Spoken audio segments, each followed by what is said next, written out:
Catastrophe is a N64 video game designed by Manfred Lawrence, and is based on his daughter's drawing as a child. Now, I don't know about you, but I do not understand why Nintendo would let some game based of a 7-year-old onto the N64, but they are the same people who let this onto the N64, so I guess we really shouldn't complain. Hey! Just in case you do not already know, the story is all just an ARG, meaning that it isn't real, so don't go to Mummy saying that you want this game for Christmas. Anyways, but what is Catastrophe? Well, let me quickly go over that with you, in today's video. Catastrophe is an ARG created by a sexy YouTuber named Adam Butcher. On October 14, 2020, Adam uploaded a video called, "What Happened to Crow 64, so let me quickly go over that video, as it will give you a general insight on Catastrophe. Adam Butcher was flipping through his old N64 magazines, until he found a page about a game called Catastrophe. Catastrophe was an N64 Mario clone, coming from the game developer Manfred Lawrence, who had previously worked on Ocean Quest, a game for the SNES. He got 2 Golden Joystick Awards for the game, so you just know he is a good game developer. He is the founder of Opus Interactive, Manfred Lawrence's video game company.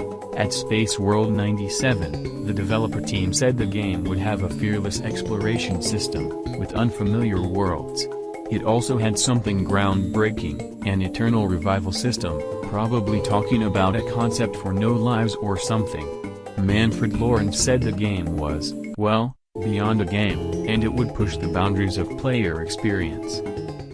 The game was planned to be released on Christmas of '99, and as that date got closer and closer, journalists got their hands on a prototype of the game, with all of them agreeing that it was bigger than Banjo, and that Mario 64 should move over. But the game was pushed back, rumors circulated about the game, and the dev team was forced to make hundreds of strange assets.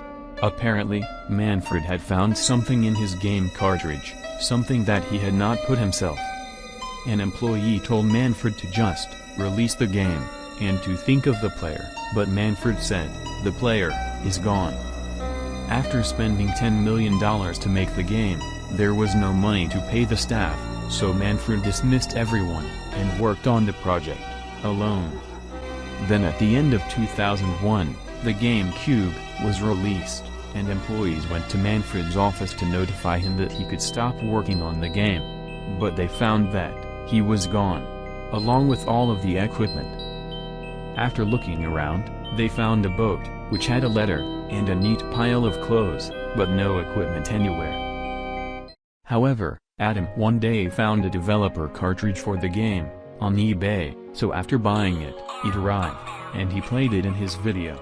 There is a Unity version of the game, so we'll be showing footage from there. Anyways, let's get into the game, that is Catastrophe 64.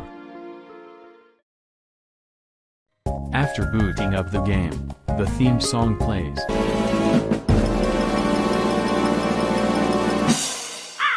Being the only soundtrack in the game. After pressing start, a message appears, saying, he has not been home for days, maybe he will talk with you. That's probably nothing. After that, it is time to go over your moveset. Pressing either the WAS and D keys or the arrow keys will move you, pressing Ctrl will make you crouch, and pressing the Shift button moves the camera into the direction you are facing.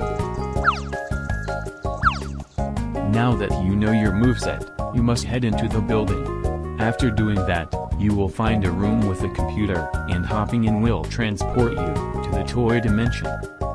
To progress in the game, go through this trigger, and wall jump up this pillar. It might sound easy, but half the time, you end up just falling down.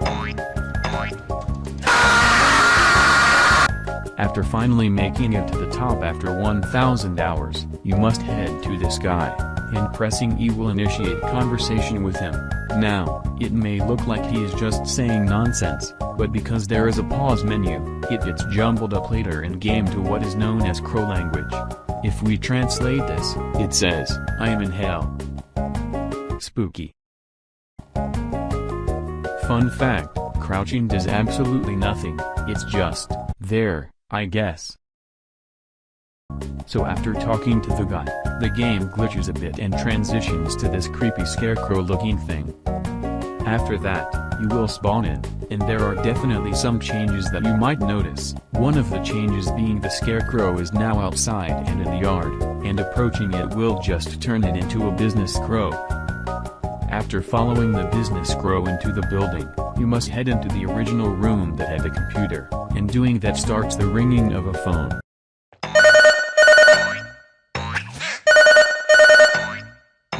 Go to the phone room, then follow the business crow through the wall, and then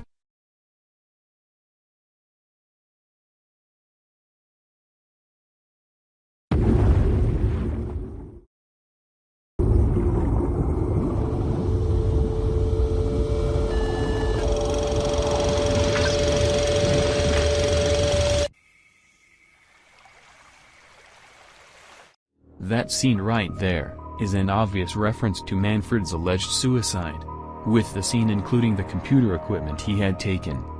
Back to the actual game, you are spawned in this creepy forest thing, and to progress, you must head on to this platform over here, and interact with this crow, who is crying over the death of someone.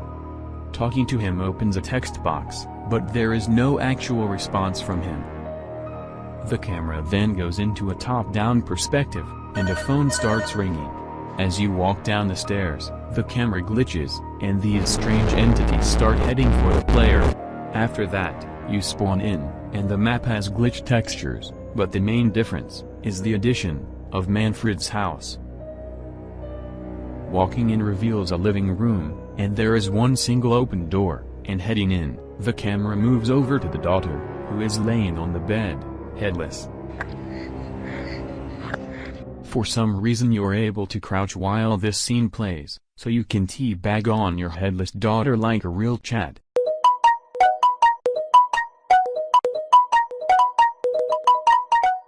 After that, the room floods, and the daughter is taken by God himself, and the game closes itself. And believe me when I say, that's just the beginning. There's hundreds of different pieces of bits to solve the riddle, that is Catastrophe Crow. Game Theory has a video on the subject, so if you want to learn more, a link will be in the description, so go watch his video, because this video was just a waste of your time. Anyways, sub please.